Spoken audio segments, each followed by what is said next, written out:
The bayonet pressed against Horace Greasley's throat on October 15, 1940, outside a Bremen warehouse. The German guard's eyes showed only cold calculation, a man deciding if a shot was worth the paperwork. Private Greasley of the Royal Leicestershire Regiment, prisoner number 1205, froze.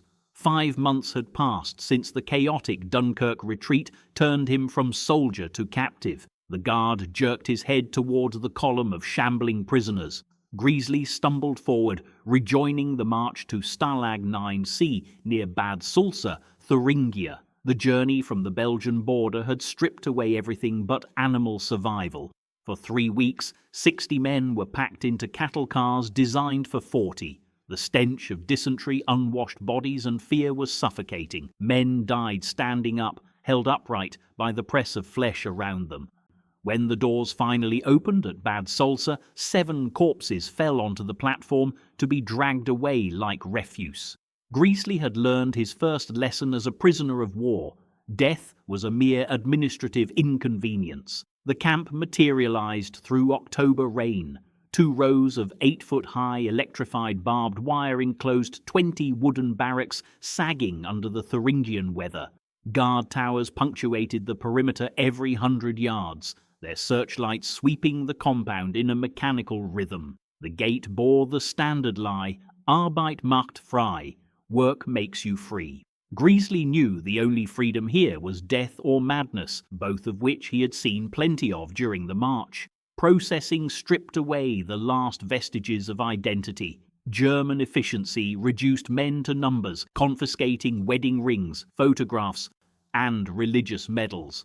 One Scottish private tried to hide a picture of his daughter in his boot. The guards found it, tore it to pieces before his eyes, and beat him unconscious with rifle butts. The message was clear: you own nothing, not even memories.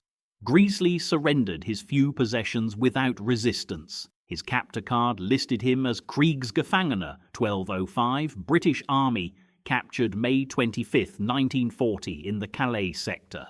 The photograph showed a gaunt face with hollow eyes that looked decades older than his 22 years. Stalag IX-C held 8,000 prisoners from a dozen nations, British, French, Belgian, Polish, crammed into overcrowded barracks where disease spread like wildfire. The camp provided slave labor for the Reich's nearby marble quarries. Each morning at 0500 hours, men were dragged from their bunks for appel, a roll call that could last for 3 hours in freezing rain or summer heat. Men who collapsed during formation were simply left where they fell. Barracks designed for 100 men held twice that. Triple-tier wooden bunks lined the walls, infested with lice and bedbugs. Greasley claimed a middle bunk between a Welsh miner named Davies and a silent Frenchman who never spoke his name. The latrine, an open trench at the compound's edge, bred cholera and typhus. Dysentery claimed 6 men in Greasley's barracks during his first week. Their bunks were occupied by new arrivals within hours. Food rations followed a calculated starvation schedule. Morning brought ersatz coffee, a bitter brown water with no nutritional value. The midday meal was watery turnip soup with occasional potato peelings floating in the grey liquid. The evening ration was 200 grams of black bread, sometimes with margarine but often without, and cut with sawdust to extend supplies. Men calculated they received roughly 800 calories daily, half what their bodies needed for the brutal labor ahead. Within weeks, prisoners took on the skeletal appearance of walking corpses. Greasley watched his own ribs emerge through shrinking flesh. The marble quarry dominated daily existence. Each morning, guards marched work details 3 kilometers to the massive pit where prisoners hauled stone blocks for 12 hours. The work broke men faster than starvation. Teams of 10 prisoners hauled massive marble slabs up wooden ramps while guards screamed commands and wielded clubs. One slip meant crushed bones or death beneath tons of stone. The quarry claimed 2 or 3 prisoners weekly. The bodies were dumped in an unmarked mass grave beyond the camp perimeter. No markers, no records, simply erased. The guards at Stalag IX-C were Wehrmacht units too old or injured for frontline duty, or younger SS who treated the assignment as a personal failure. Hauptmann Weiss commanded the camp with bureaucratic indifference, more concerned with paperwork than prisoner welfare. His subordinates ranged from casual sadists to bored functionaries. Unteroffizier Koch, a thick-necked Bavarian with a missing eye, took pleasure in random beatings. He walked the compound with a wooden club, striking prisoners for infractions real or imagined. Looking at him directly earned a beating. Avoiding his gaze earned another. There was no safe response. Winter approached, and the camp held no heating beyond overcrowded bodies pressed together for warmth. Prisoners had no cold weather clothing. The British wore the same threadbare uniforms they had been captured in, wholly inadequate for a German winter. Frostbite became epidemic. The camp's single, disinterested doctor, who visited twice weekly, amputated frozen fingers and toes without anesthetic. His standard prescription for any illness was rest and water, neither of which the camp provided. Men died from infected wounds, pneumonia, and simple despair. Greasley's breaking point came not from his own suffering, but from watching it destroy others. Davies, the Welsh miner, had maintained stubborn optimism, constantly speaking of his wife and sons in Cardiff. He shared what little bread he had and offered encouragement after beatings. On November 3rd, a guard discovered Davies had hidden a small pencil stub to write letters he could never send. Coke beat him for 15 minutes while other guards watched. Davies survived, but something inside him broke. He stopped speaking, stopped eating. Within a week, he was dead. The official cause was dysentery. Greasley knew better. The quarry work became routine horror. The day began at 0500 with appel, followed by a march to the quarry for 12 hours of hauling stone. A 15-minute break for thin soup was the only respite before the march back for the evening ration and collapse into lice-infested bunks. The cycle repeated endlessly. Prisoner faces became identical, hollow-eyed, skeletal, their spirits systematically crushed, while some maintained their humanity through small acts of resistance like sharing food or news, most simply endured. In December 1940, an unexpected reprieve came. Hauptmann Weiss selected 20 prisoners for work at a textile factory in nearby Langensalza. It produced fur-lined clothing for the Wehrmacht, and the indoor work was an escape from the quarry's brutal exposure. Greasley found himself among the selected, chosen apparently at random from those still healthy enough for skilled labor. The assignment came with an unprecedented privilege: interaction with German civilians. Rosa Rauch worked as an interpreter at the factory, translating between guards, managers, and the polyglot prisoner workforce. She was 24, dark-haired, the daughter of the factory owner who had been drafted to the Russian front. She moved with quiet efficiency, her presence a jarring reminder of normal life beyond the barbed wire. Greasley first noticed her during the third day as she translated instructions for the fur-stretching machines. Her voice carried none of the guards' harsh authority. She looked at prisoners as humans, not numbers. The factory routine differed drastically from the quarry. Prisoners processed rabbit and fox pelts, work that demanded concentration rather than brute strength. Guards remained present, but relaxed their constant vigilance indoors. The factory's heating meant warmth for the first time in months, and small privileges accumulated: a drink of clean water, brief conversations, and moments without the immediate threat of violence. Rosa spoke to Greasley directly on December 18th. He was struggling with a pelt-cutting machine when she approached with the floor manager's instructions. Her English was heavily accented, but clear.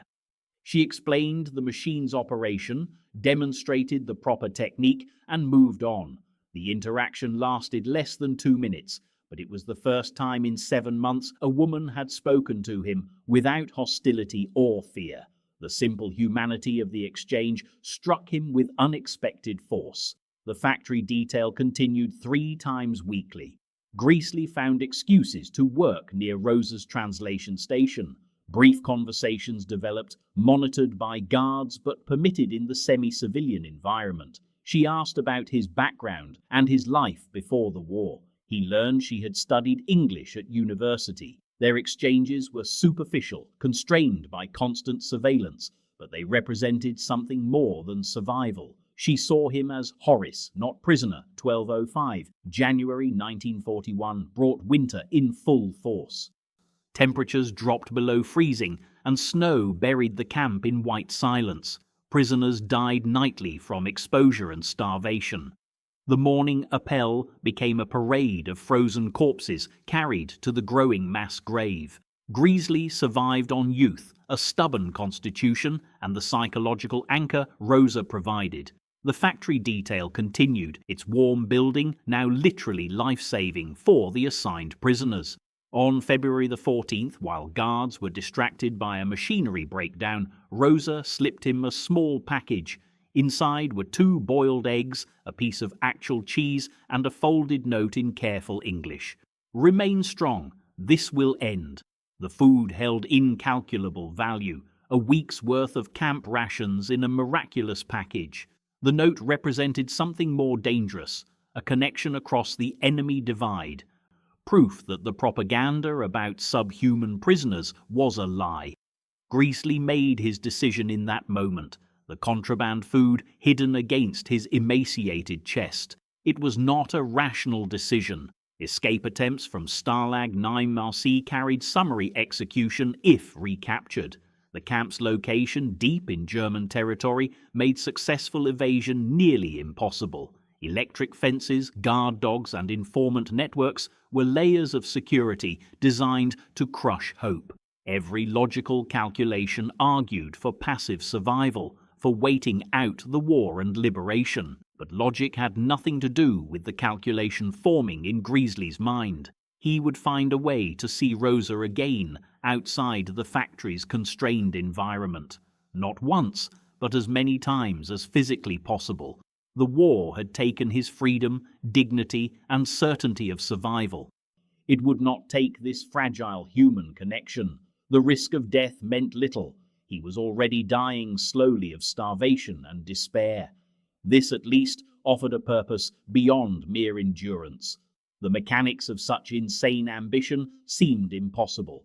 The factory was 12 kilometers from Stalag IX-C, the route passing through civilian areas with military checkpoints.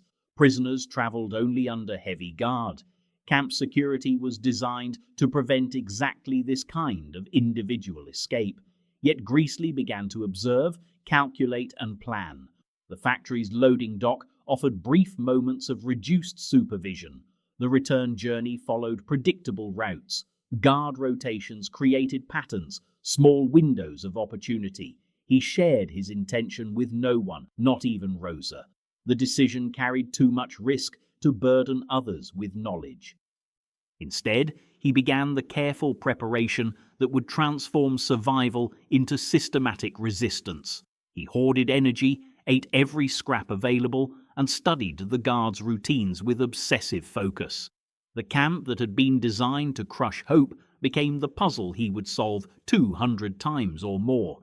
Because beyond the wire, the guards and death waited the only thing worth risking everything to reclaim, a moment of human connection in the midst of mechanized inhumanity. The first escape would come soon, marking the start of the most audacious, repeated defiance of the Third Reich's prison system ever attempted by a single man. The wire cut at precisely 22:30 hours, 15 minutes into the gap between Corporal Schmidt's patrol and the relief guard from the Eastern Watchtower. Private Horace Greasley, Royal Leicestershire Regiment, pressed himself flat against the cold, unforgiving German earth, counting the agonizingly slow seconds in his head as searchlight beams swept overhead in their predictable 30-second intervals. He'd mapped this blind spot over 17 previous attempts, measuring the exact time between sweeps, the precise angle of the tower lamps, and the 5-meter gap where darkness pooled between overlapping fields of illumination. The fence section here sagged slightly where winter frost had loosened the support posts, creating enough slack in the lower, cruelest strands of barbed wire for a man to squeeze through if he knew exactly where to push. His tools were painfully primitive. A sharpened spoon handle stolen from the mess hall, wrapped in a tattered scrap of cloth torn from his threadbare blanket to muffle the sound of metal on metal. He'd filed the spoon edge against concrete for 3 weeks until it could bite through wire. The first strand parted with a soft metallic ping that made him freeze, heart slamming violently against his ribs. 30 seconds. The searchlight passed.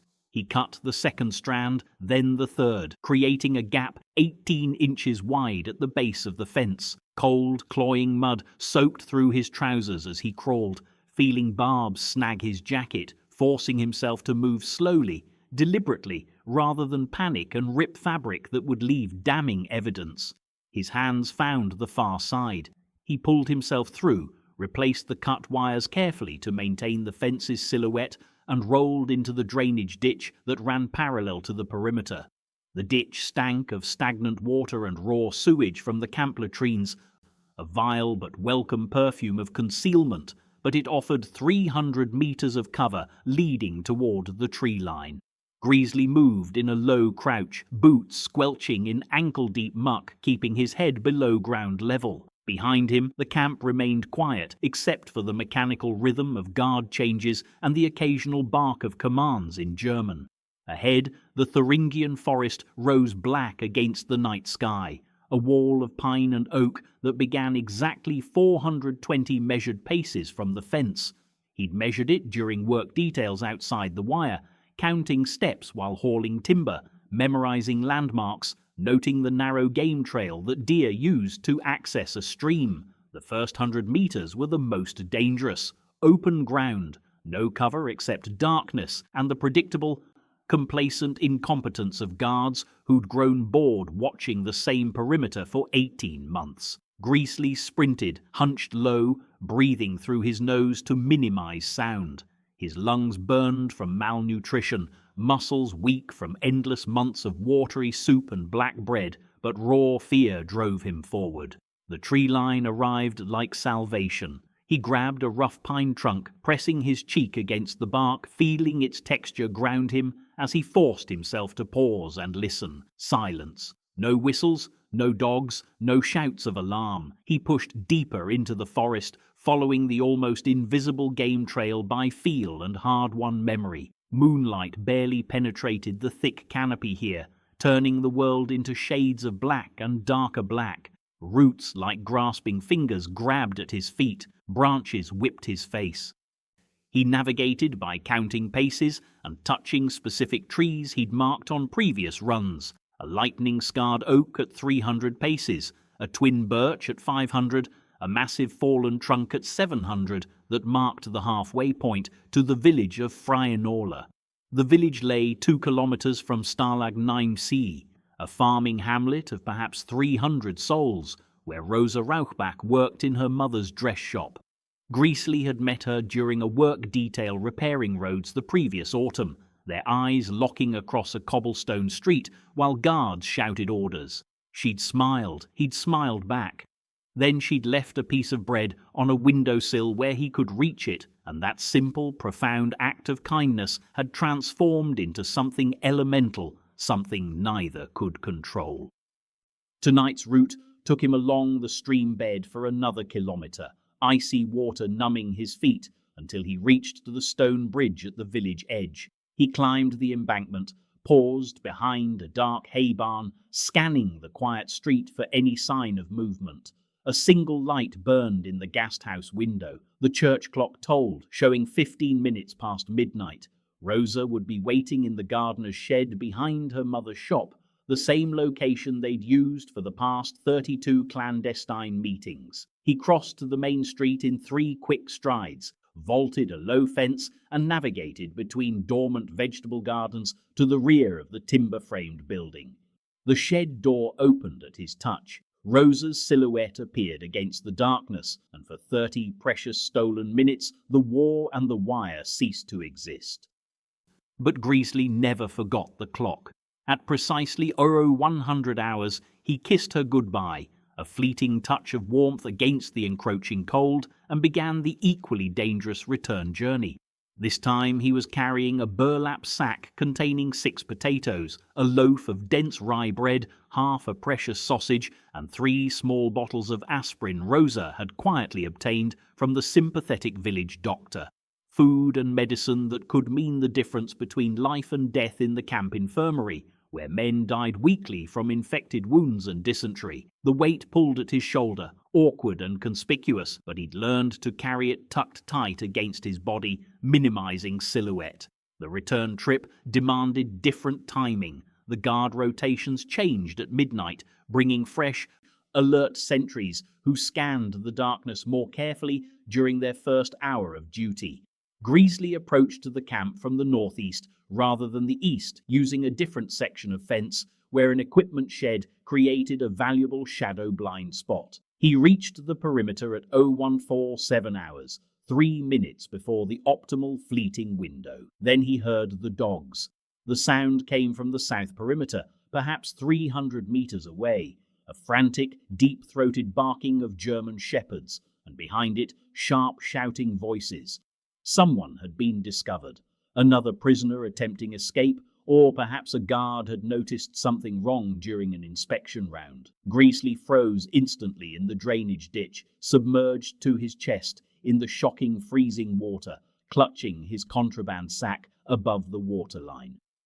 Searchlights blazed to full intensity, sweeping erratically instead of following their normal patterns. The eastern tower lamp swung directly over his position. He ducked completely underwater, eyes screwed shut, holding his breath, counting seconds in his head. 30, 40. His lungs screamed for air. 50 agonizing seconds. He surfaced as slowly as he dared, gasping silently through his mouth, water streaming from his hair and down his face. The alarm siren began to wail. Camp-wide alert. Every guard mobilized. Dogs released from their kennels. This was the absolute nightmare scenario he'd trained himself to handle, the one that haunted his sleep, return during a full search, when every eye looked for missing prisoners, when dogs swept the perimeter, when guards shot first and bothered with questions later, if at all. He had 2 choices: stay hidden and hope they didn't find him, or attempt to get back inside during the chaos and claim he'd never left. The first option meant hours in freezing water, risking hypothermia and a slow death. The second meant crossing open ground during a full alert with contraband that would earn him solitary confinement or worse. Greasley chose the third option. He moved. He crawled along the ditch toward the equipment shed, dragging the sack behind him, keeping his head below ground level as searchlights swept overhead. The dogs grew louder, handlers directing their agitated animals along the western fence line, moving methodically toward his position. He had perhaps 10 minutes, maybe less, before they reached this sector. The shed stood 15 meters from the ditch. 15 meters of open ground, illuminated by searchlights that now swept constantly. But the shed's shadow, when the lights passed, created impossibly brief 5-second windows of near-total darkness. He watched the pattern: light sweep from the east tower, 3 seconds darkness, light sweep from the west tower, 2 seconds darkness, light sweep from east again. He burst from the ditch like a phantom during the eastern tower's sweep, sprinted across mud that grabbed at his boots, and reached to the shed wall as the western searchlight blazed overhead. He pressed against the rough timber planks, panting, water streaming from his clothes. The contraband sack clutched to his chest. The fence gap lay 6 meters away. 6 meters he'd crawled through 100 times in darkness, but now searchlights illuminated every centimeter. Guards ran along the perimeter road, and dogs barked from what now seemed like 3 directions at once. Corporal Schmidt appeared around the shed corner. The guard stopped dead, mouth opening in surprise, his rifle rising instinctively. Greasley's mind raced, calculating impossible options in a fraction of a second. Attack the guard and die, run and get shot in the back, surrender and face interrogation with contraband. None led to survival. Then Schmidt's eyes dropped from Greasley's face to the soaking wet British uniform, to the telltale burlap sack, then back to Greasley's mud-streaked face. Recognition flickered. Schmidt had seen him on work details, knew him as the quiet one who never caused problems, who always followed orders with a vacant stare. The guard's trigger finger remained pointedly outside the trigger guard. "Kartoffeln," Greasley whispered, his voice raspy. He opened the sack slightly to show the potatoes. "Für die Kranken," for the sick. Schmidt's rough-hewn face showed no discernible expression. Behind them, the alarm continued to wail. Dog handlers shouted coordinates in the distance. Other guards ran past on the perimeter road, focused on the southern sector where the real escape attempt had occurred. The German corporal's jaw worked silently, chewing something unspoken. His eyes moved from Greasley to the fence gap, then back. He'd been a simple farmer before the war, Greasley had learned from eavesdropping on casual guard conversations. Had a daughter somewhere near Magdeburg. Schmidt abruptly stepped aside. He jerked his head once, a sharp, undeniable motion towards the fence. He turned his back and walked away, calling out in a steady, convincing German that he'd checked this sector and found nothing. Greasley didn't hesitate. He dropped to his stomach, shoved the sack through the fence gap, and squeezed after it, barbs ripping fresh holes in his jacket. On the campsite, he grabbed the precious contraband and ran in a low, desperate crouch toward the barracks, using building shadows for cover. The full camp alert meant prisoners were confined to their quarters, doors securely locked from the outside, but the infirmary operated continuously. He circled to the medical building's rear window and tapped the glass code he'd arranged with the British medical orderly. The window opened. Hands reached out. The sack disappeared inside. The window closed. Greasley sprinted for his own barracks, reaching the heavy door just as a German Feldwebel, a sergeant, emerged from the adjacent building. He snapped to attention, uniform dripping, playing the role of confused prisoner awakened by the alarm. The sergeant barked a sharp question in German. Greasley responded with the halting, broken German he'd scraped together from months of work details, gesturing toward the latrines, miming stomach problems. The sergeant wrinkled his nose at the sewage smell coming from Greasley's uniform and waved him away dismissively. Inside the barracks, Greasley stripped off his wet clothes, toweled himself with a spare shirt, and climbed into his bunk. Around him, other prisoners whispered questions. He ignored them, pulse still hammering, mind replaying the impossible, heart-stopping moment Schmidt had stepped aside. The German guard could have ended everything with a single shout, a single shot. Instead, he'd made a choice that Greasley would never fully understand. The alarm continued for another hour. Dogs barked, guards searched. Eventually, the sounds diminished. Someone else had been caught, or perhaps killed, or had miraculously succeeded and was now running free.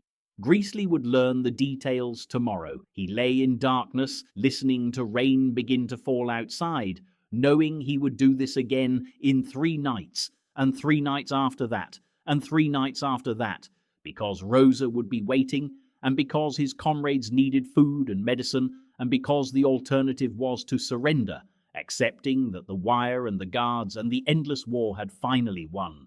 His hands still shook, not from the lingering cold or fear, but from the impossible calculation he'd somehow survived.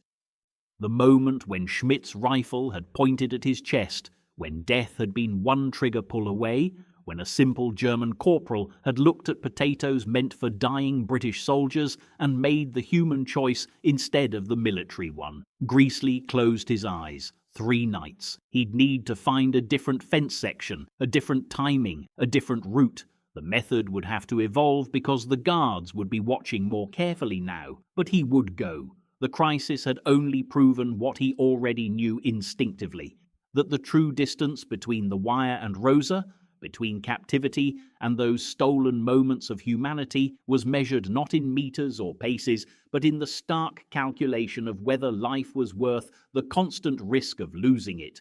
Outside, the rain intensified, washing away his footprints, erasing the evidence.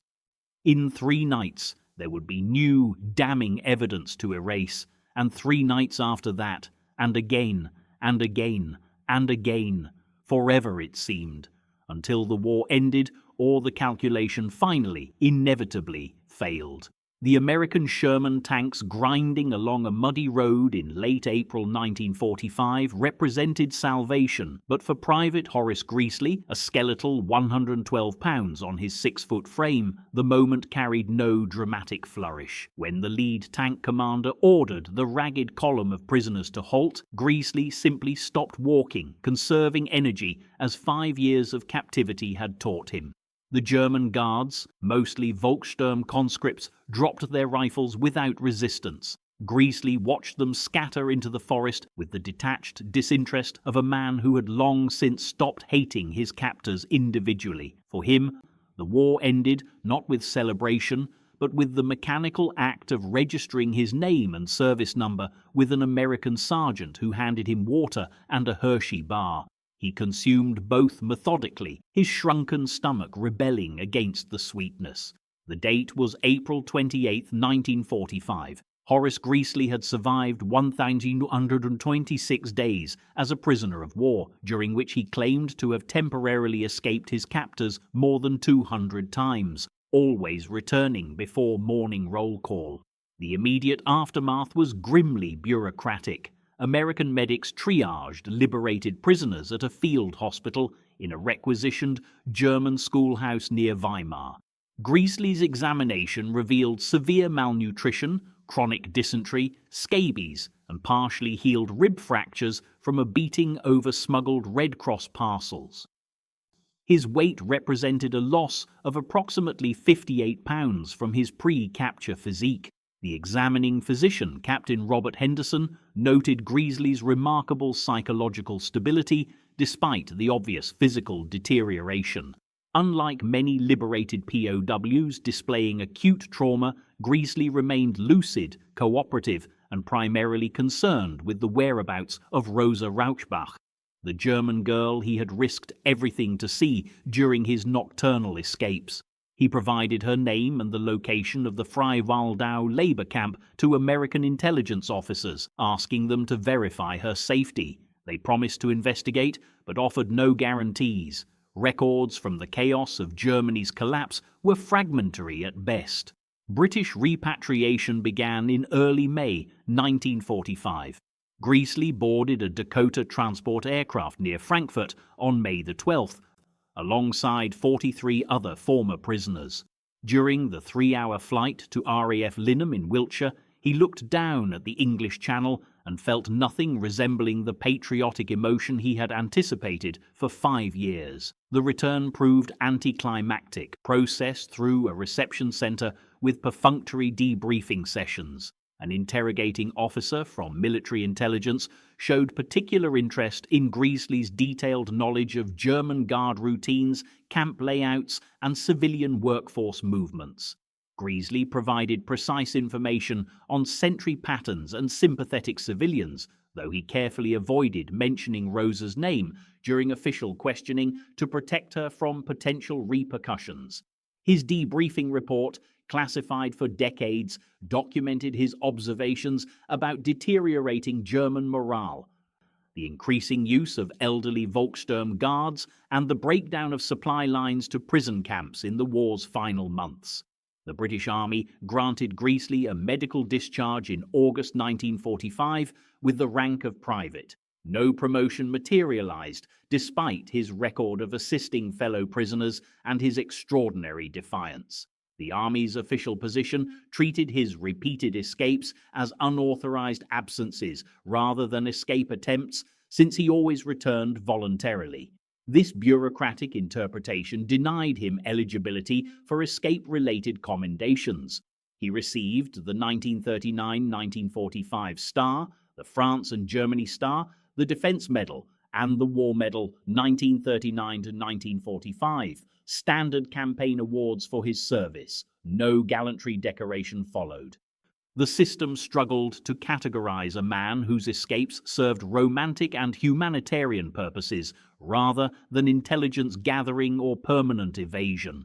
His service record reflected an ordinary soldier who had been captured, survived, and come home. Decades would pass before the extraordinary nature of his deeds was recognized. Greasley returned to his native Ibstock, Leicestershire, in September 1945, moving into his mother's house. The coal mining village had changed little, and he found work at the local colliery within weeks, descending into the same shafts he had worked before the war. The transition from POW to coal miner was undramatic. Both involved dark, confined spaces and the company of men who understood hardship without explanation. He rarely discussed his captivity, offering only brief confirmations if asked. The culture of post-war Britain discouraged dwelling on suffering, expecting men to resume normal life without complaint. Greasley complied, working his shifts, drinking at the local pub on weekends, and keeping his thoughts about Rosa Rauchbach to himself.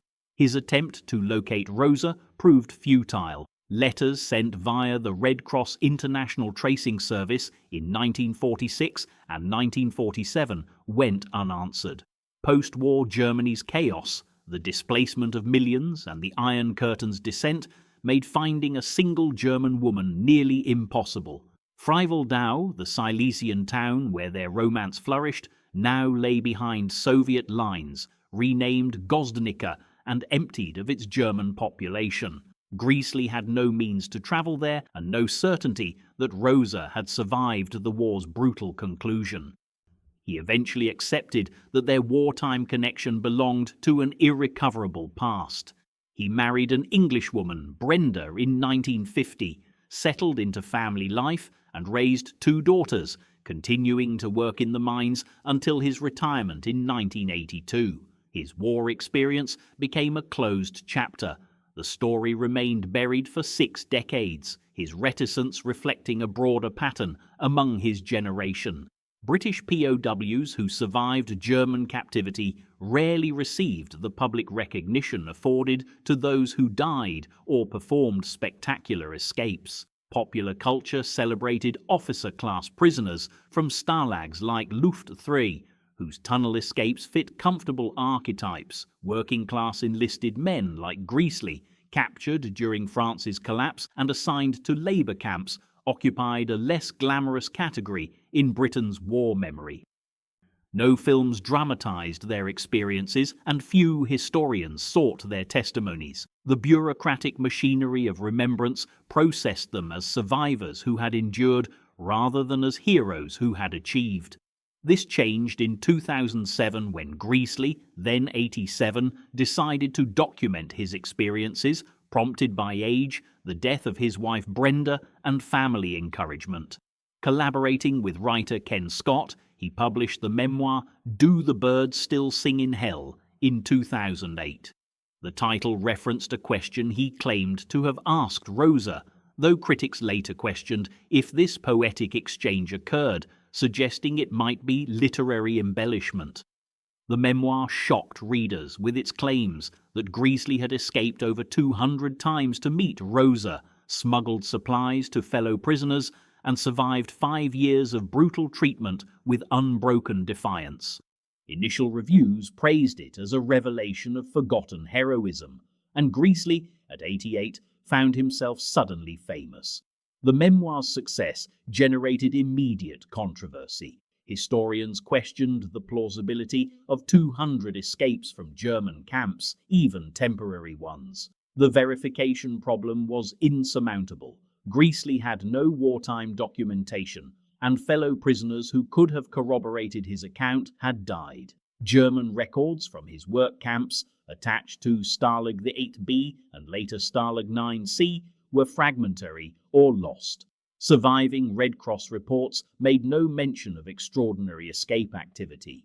Critics pointed to inconsistencies in his account and accused him of exaggeration. The The controversy peaked in 2010 when a widely circulated photograph, allegedly showing Greasley confronting SS Reichsführer Heinrich Himmler, was conclusively proven to be a case of mistaken identity.